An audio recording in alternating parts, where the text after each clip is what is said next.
this feature, and the timing around it came directly from a suggestion from the users. And then also looking at how I was tracking inquiries in my studio. And I knew it would be great if we could put that into the platform. The other reason why I was really easily able to make the decision to add this function was because it sits so easily within the framework of what I ultimately want More Time to Design to be, which is that it takes the client from that very initial inquiry through to the last email and handover. Hi, I'm Beth Beesky, the founder of More Time to Design and your host of the Design Dialogues podcast. I've been a designer for the last 12 years and I've run my own studio for 5. And I know how hard it is to run a successful business. You not only need to be great at designing, but you need to be great at all the other things as well. I created More Time to Design, a software platform to help designers run efficient studios, and I've created the Design Dialogue podcast to help us all learn together. Each week, we will meet professionals who are at the top of their game doing things that help us run our studios. We'll have conversations with social media managers, interior design mentors, copywriters, stylists, photographers, suppliers, and also designers who have been in the game for a long time and who have such a wealth of knowledge to share. I hope that each week you feel inspired and informed at the end of each of our design dialogues. So join me for the Design Dialogue podcast. Hi everyone, and welcome to episode 21 of the Design Dialogues. This week it's a solo episode with Beth. If you have been a regular listener to the podcast and have seen some of More Time to Design's content on social media, you will know that More Time to Design is a software platform that helps interior designers run their studios and manage their projects more efficiently and save them time in the day to do other things, whether that be take on more projects, work less, spend time on a hobby, or be able to work more flexibly around family commitments. And in today's episode, I want to pull the curtains back a little bit on the process we go through when we are deciding which feature we choose to develop. As you can imagine, there is a long list of features I would love to develop. I have a Google sheet that has all of my ideas on it, from client onboarding, making the process a lot easier for clients, having a marketplace of suppliers of all levels on it, through to harnessing the power of AI on some parts of the platform to make the process of building schedules even faster. This is one I'm particularly excited about. I love that we can bring the frontier of new technology to interior design businesses. I'm really, really excited about that one. But the business model of More Time to Design means that we do things a bit slower, and that means we can only develop a few features at a time. We have quite a process of choosing which ones we do now and which ones we choose to do a bit later. To give you a bit of a background on More Time to Design, I launched what they call in the software biz the MVP in September 2022. The MVP stands for Minimal Viable Product, something I didn't know prior to April 2022, which is when we started building More Time to Design, allows you to see if what I thought was a viable product really would be. And the feedback was amazing, and that product definitely had a place in the market. And I knew from the feedback and the initial users there was enough there to keep going. We asked lots of questions and asked for lots of feedback. And because I was obviously using it in my own studio as well, I knew that there were some things we absolutely needed to add into the platform, but was not so clear was what were the other things should be. It's not that I was short on options, but we needed to prioritize. And so we listened to the feedback, and this feedback heavily informed what we did in our next round of development. An example of one of these features that we've just rolled out is our inquiry section in our Studio Hub. This is something I had on my list, but following feedback and suggestions from our users, it was something we could see we needed to bring forward in our development schedule. The inquiry section is the start of the CRM section of More Time to Design. It is a feature we will be adding more to. However, at this stage, it allows designers to easily keep track of inquiries. Where are they up to? And then easily convert that inquiry over to a project if they successfully win the business. This feature and the timing around it came directly from a suggestion from the users. And then also looking at how I was tracking inquiries in my studio. And I knew it would be great if we could put that into the platform. The other reason why I was really easily able to make the decision to add this function was because it sits so easily within the framework of what I ultimately want More Time to Design to be, which is that it takes the client from that very initial inquiry through to the last email and handover. So that's a really easy feature that we've been able to develop. However, some of the other features that we've looked at and come back to look at again are a lot more complicated. Say something like Xero integration. I get asked a lot, are you going to integrate into Xero? Are you going to make it seamless? And I've gone around in circles many times over this for lots of different reasons. To start with, it's not the easiest thing to do.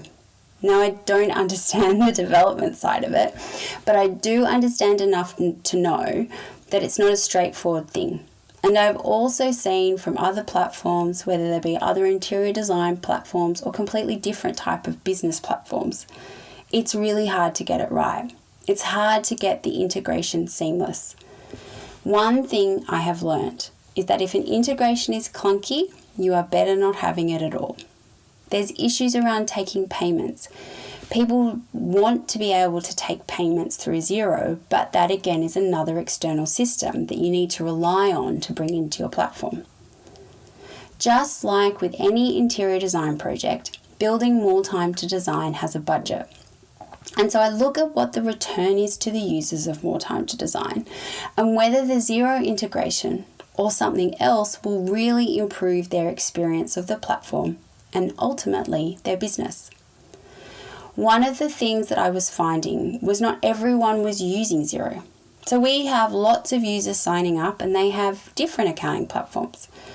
So I decided that having on the platform invoicing was something that was really important, but that step to integrate into Xero was not something we need. I am sure we will come back to it, but it is something that I want to make sure we get really right and we have a solution for the majority of our users.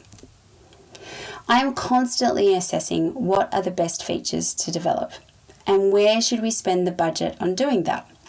One of the key parts of this decision-making process is around the concept of entering information once and be able to seamlessly move the information through the platform. One of the biggest ways to waste time and make errors is to constantly be having to re-enter data. It is a key driver when we are doing development to make sure the information flows. An example of this is how the calendar, whiteboard, and time tracking features work together.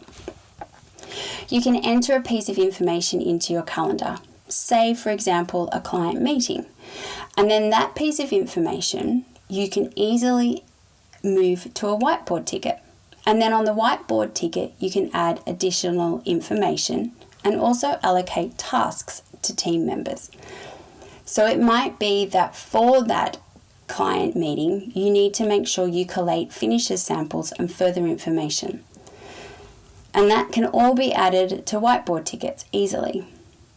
And then from those whiteboard tickets, you're able to log your time in the time tracking feature.